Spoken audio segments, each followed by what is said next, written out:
Do you remember how they used to build that snow fort hill in front of? Oh yeah. With the snow melt. Mm-hmm. It is a miracle none of us died.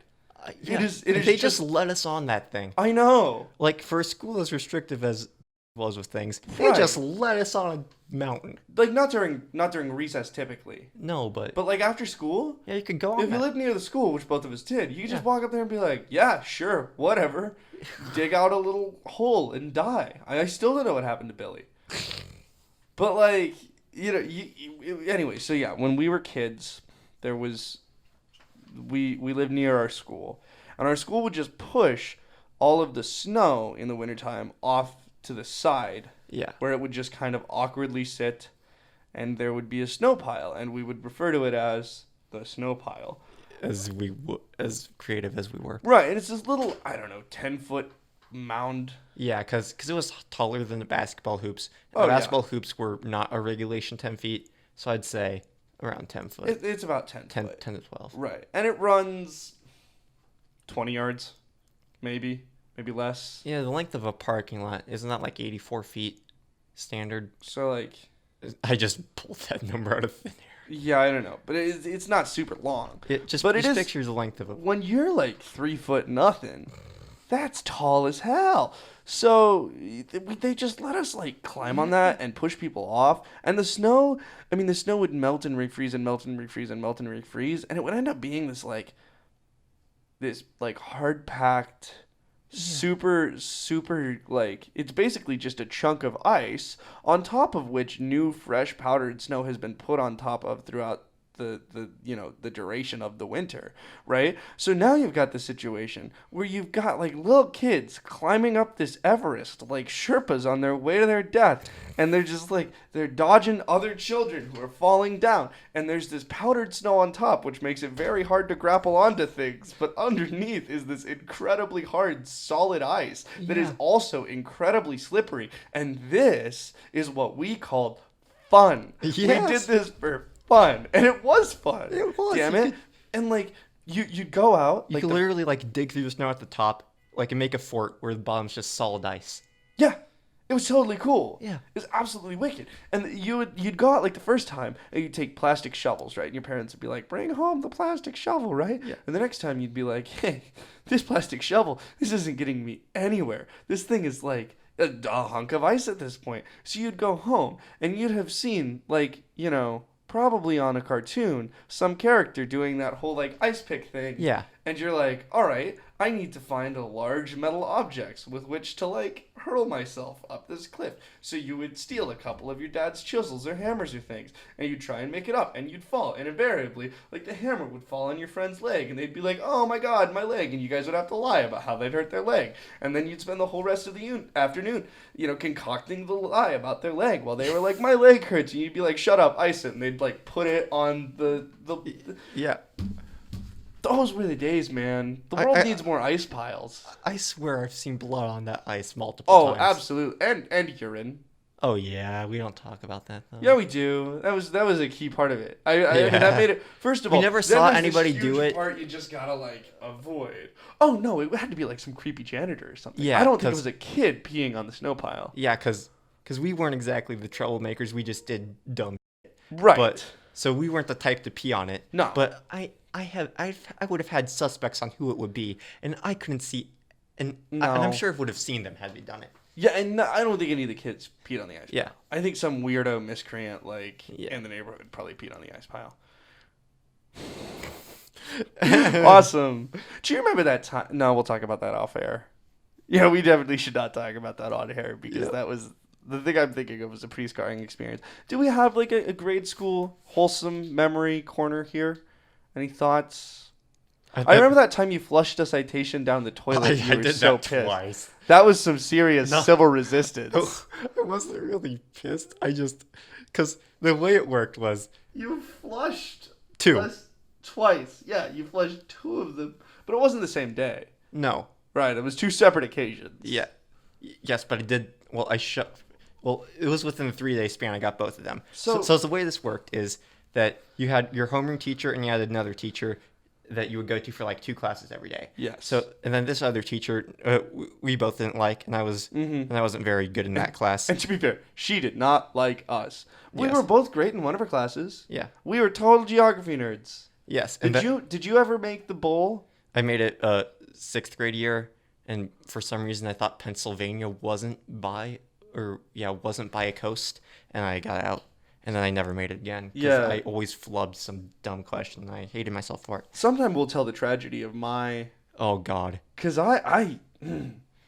That's a future episode it's a idea. good story. Good story. So the class she hated us in, like, we'd get citations, and you'd have to turn them in to your homeroom teacher, and then your homeroom teacher would, mark it down in your grade book. Right. With a parent's signature. Yes, absolutely, which was the terrifying part. So, Yes. But here's the thing. So I feel like most people our generation don't even know what this stuff is. Yeah. But they're made of, like, copy paper. Yeah. Where, like, they give you this little half sheet that's attached to another half sheet, and it's one of those, like, yellow things where if you write on top of the sheet, like, it bleeds through and you can see it on the second sheet.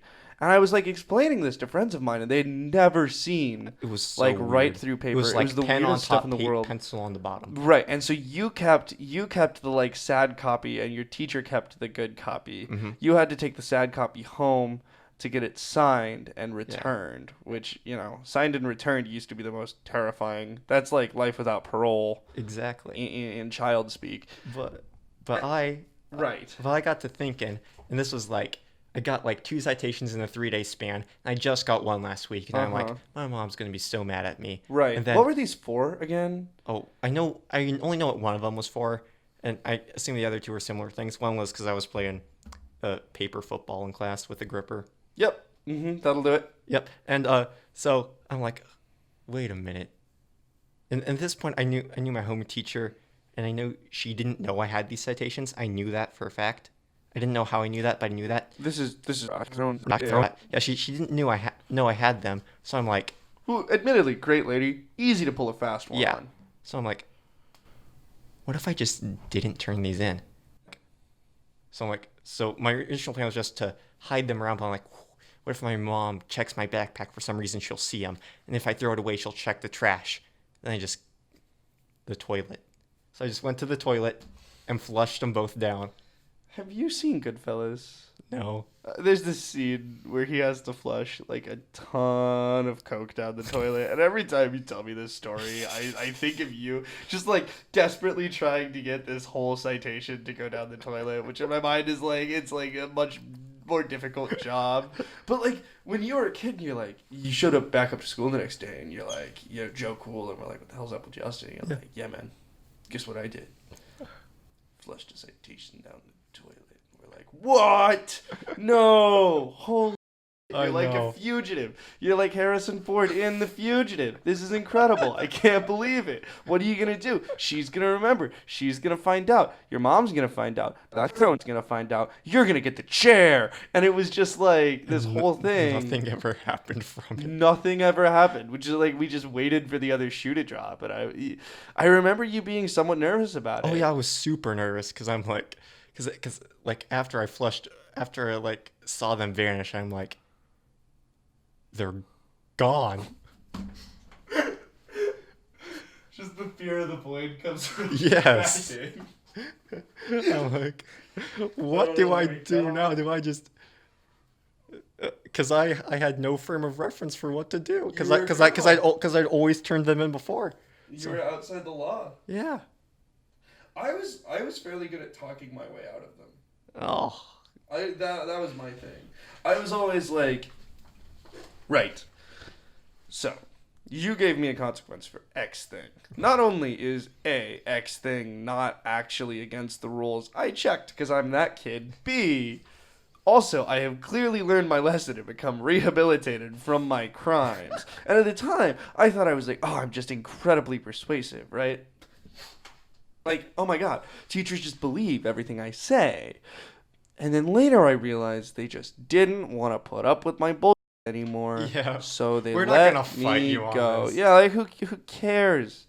There's a kid who's stabbing a kid with a pencil. Oh my Focus on him god! instead. It was a pen. It was a ballpoint Bic pen. It was not a pencil. If it was a pencil, I would have been worried about graphite poisoning. Yeah. Oh my god! That's So we're another, in. That's.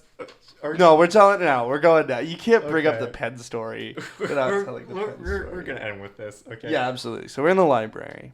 Am I allowed to use names, or should we All should we come up Improv- with fake names? the stabby, we'll call him Jarhead. Right. And- Oh wow, that's a big change from his real name. And the real and the stabber we'll call Hammy. Ham. Hammy. Who? I thought it was. Ham. No, Yes, it wasn't. was. Sam. Yes, it was. It was not Gorilla Mice who else would it stabbed be? there. It was him. No, Cause it I was. sat It there was. wa- Her girl. Was it? Yes. No, Herc got in trouble because he was laughing at Michelangelo's David's penis. No. I mean, yes, on a separate occasion, but this was also was? stabbed. There. Whoa! Yes. I've lived my whole life thinking it was my I totally see why you thought it was right. Like that was the smart, the correct Thomas? horse to back there. It was Thomas. Holy cow. Yeah, because so they're all hanging out, right? They're just like they're in their little cabal back there, hanging out in the corner of the library as we're getting read to from like earthquake time or some God. crazy whatever. We don't have time to go through these stories. No. Continue. And Herein has his arm out like across. I'm showing Justin, but like it's like across another one of those like tiny itty bitty library chairs, right? Because there's like no room, and he's got like a foot up on it and everything, right? Like because he's a tall dude. Yeah.